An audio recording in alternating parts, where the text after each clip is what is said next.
Hello again, I'm Jeff Horstman with the Press Enterprise MP.com, and this is Political Empire. And today we're going to talk a little bit about CalPERS and their thoughts on the city of San Bernardino's bankruptcy, and then we're going to talk with Sacramento reporter Jim Miller about a story I helped him, the whole politics team helped work on regarding some issues with voter registration in the inland area. So first, the headlines.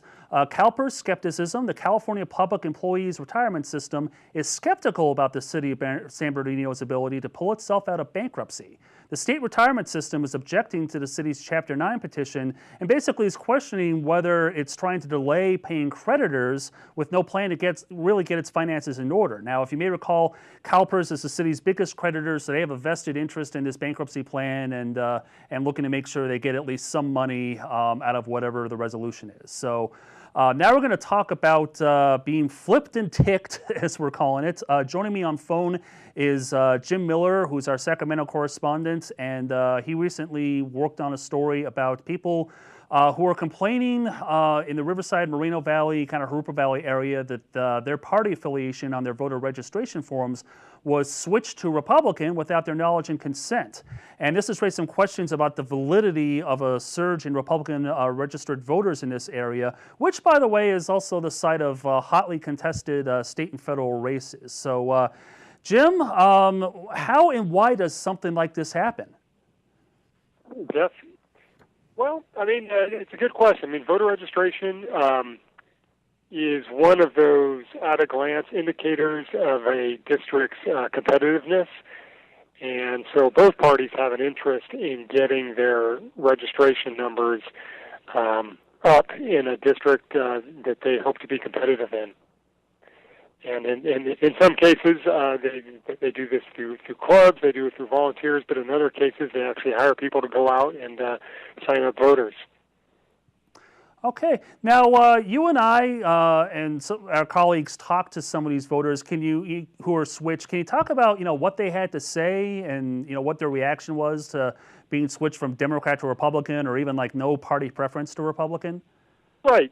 Yeah. What we did, we attempted to identify all the voters in kind of the western Riverside County who had a different registration earlier this year, and are now registered Republican.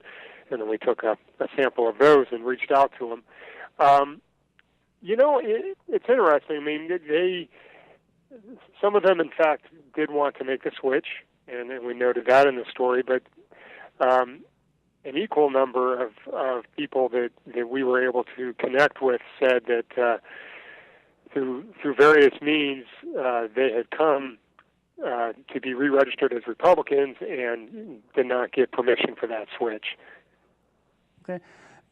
Now, the groups that are behind these registration drives. I mean, what do they have to say when we talk to them about hey, we talked to a lot of voters and they said they weren't on board with becoming Republicans? Well, yeah, that's a good question. They say, look, we have all kinds of safeguards. In addition to the registration card, there are apparently some separate paperwork that people were asked to sign that said that they, in fact, wanted to become a Republican. The problem there is that if registration cards are being forged or manipulated, then presumably the secondary card would be as well. But and then kind of the fail-safe is that the registrar of voters sends a card to voters who recently re-registered. But it seems like in a lot of cases those cards don't get seen or somehow just end up in the recycling. And so that's kind of their reasoning. Is that, these groups are saying, well, look, voters should be reading what they're signing. Hmm.